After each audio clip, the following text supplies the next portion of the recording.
Hi, my name's Alison and welcome to my monthly wrap up of the things that I read in October.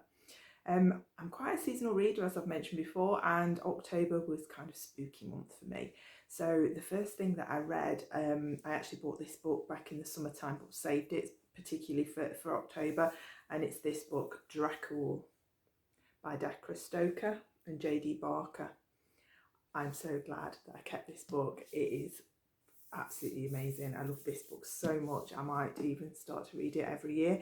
So Decra Stoker is a relative. I can't remember if he's something like the great grandnephew of Bram Stoker that wrote Dracula, and he's written this story with J.D. Barker using some of Bram Stoker's original notes. So he's in charge of the estate now, of Bram Stoker's estate. So he's got access to all of his old diaries and his old notes from when he was writing Dracula. So yeah, he's used all of those to write this story, Dracula, and this story is kind of about Bram Stoker's life. So it goes from him being a small child in Ireland, a very sickly child, always poorly, a nanny that looked after them, him and his brother and sister. And she kind of did things that were maybe a little bit unusual. And one day he just wasn't poorly anymore. I won't go into that any further because I don't want to do any spoilers. But yeah, it's about him sort of going forward from that, him, his sister, and his brother looking at what happened with this nanny. One day she disappeared and they sort of find her. They keep seeing her in different places and they go on this quest to find her. And basically it's, as Dracula is, it's all about vampires and the undead, and it's gripping. It kept me gripped from start to finish, and I absolutely recommend reading this book. It has been on Kindle quite cheap. I don't know if it is now because the month's changed now, it's November, so I don't know, have a look at that, but I would absolutely recommend reading this book. So the next book that I read in October was this one, Silent Companions by Laura Purcell. And again, this was a really nice, it's marketed as a spooky gothic tale, and it didn't disappoint. That's exactly what it was.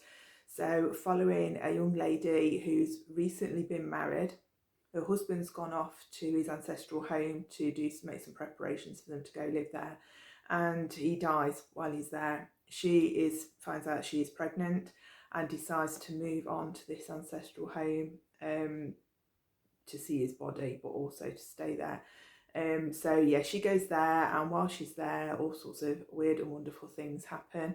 She encounters what they call a silent companion, which is a wooden figure, and it's a wooden figure of a little girl, and it follows the story of that. It is quite creepy. It's not scary. I wouldn't say, I don't do sort of horror scary books. It's not scary, but it is definitely creepy, and it's got that real autumn evening kind of spooky vibe. So yeah, again, this was a really good book that I would recommend that you pick up if you don't want something too scary, but you want something a little bit gothic spooky. It kept me gripped all the way to the end. I then read Nature of Witches because I wanted to do a witchy vibe kind of book in October. So yeah, I chose this one and I read it on my Kindle. So this one follows, it's kind of the history of a witch line, a witch family. So it follows the Orkier line right from, I can't remember what year it is now, but it's something like 16 something, quite a way back. And it follows it down the line. And this gift, the witchcraft gift, not all members of the family inherit it, but it's usually passed from mother to daughter, and the knowledge is taught from mother to daughter as the line goes down. So you have your baby and you sort of wait then to see really whether they've inherited some sort of gift, and then if they have, you teach them what to do. So yeah, it just follows a few different families down the line. It was a good story. I really enjoyed it. I enjoyed hearing about the different families through the different age times, and it comes right up to more or less modern time, well, wartime. But at the end of it, I don't know, I kind of figured that I wanted more from it. It was nice. It was a nice story, but not an awful lot happened. It was basically just, a mother having a child, that child coming to age and learning a few bits about the craft herself, and then it stopped and it would skip then onto that person that was the daughter is now an adult and she's going to have a baby, and then it would stop and then skip. So rather than sort of seeing a whole story through, it was in parts, just about these children coming of age and seeing whether they got the gift or not and what they were going to do with it.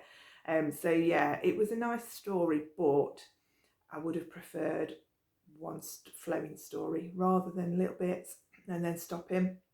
But yeah, it was okay. It was an okay read. I would still read it again. I then decided that I was going to read this book, Wakenhurst.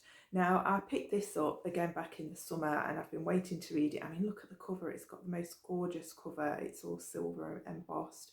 And I've been absolutely dying to pick this up and read it. So I figured, right, spooky season, now's the time. It is sort of marketed as a kind of a gothic spooky novel. I'll just read what it says. In Edwardian Suffolk, a manor house stands alone in a lost corner of the fens, a glinting wilderness of water whose whispering reeds guard ancient secrets.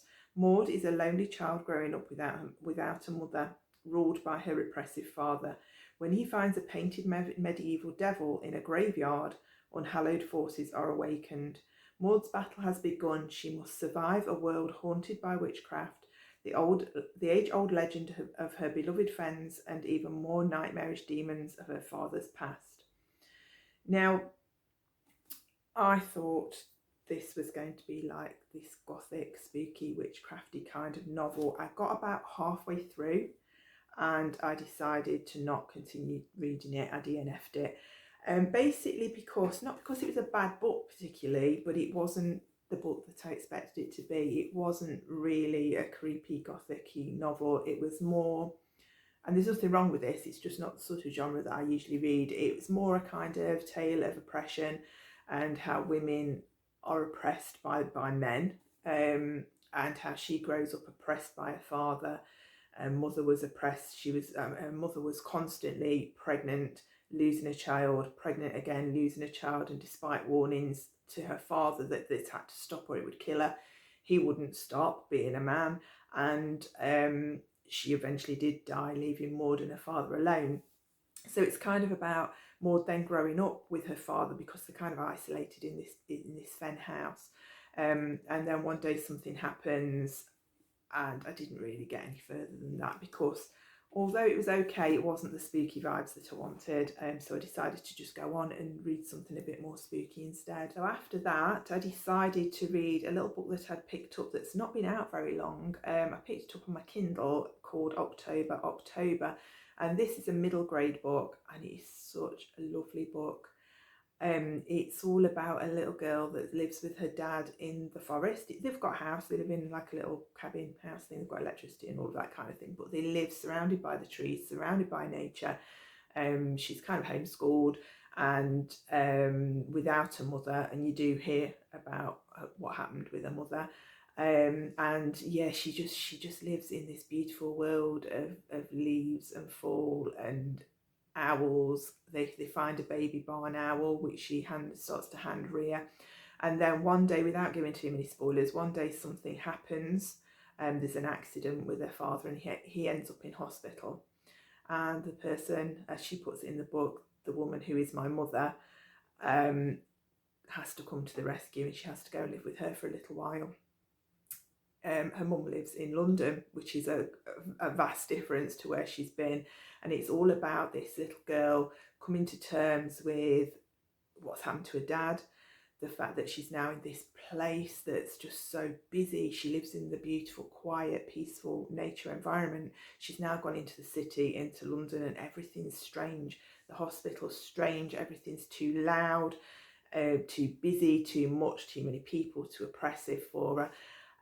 It's written really beautifully, and as I was reading it, I have got a little bit of experience of children with autism, and as I was reading it, I kind of thought that the way that she was describing how everything was too much sensory overload, it did remind me of what it must be like to be on the autistic spectrum and to have that sensory processing issues where everything's suddenly too loud, too much. She needs to get out, she needs to run away, that kind of thing. And I did find out at the end of the book, when I got to the end of the book, that this writer has got another book out which is about an autistic child.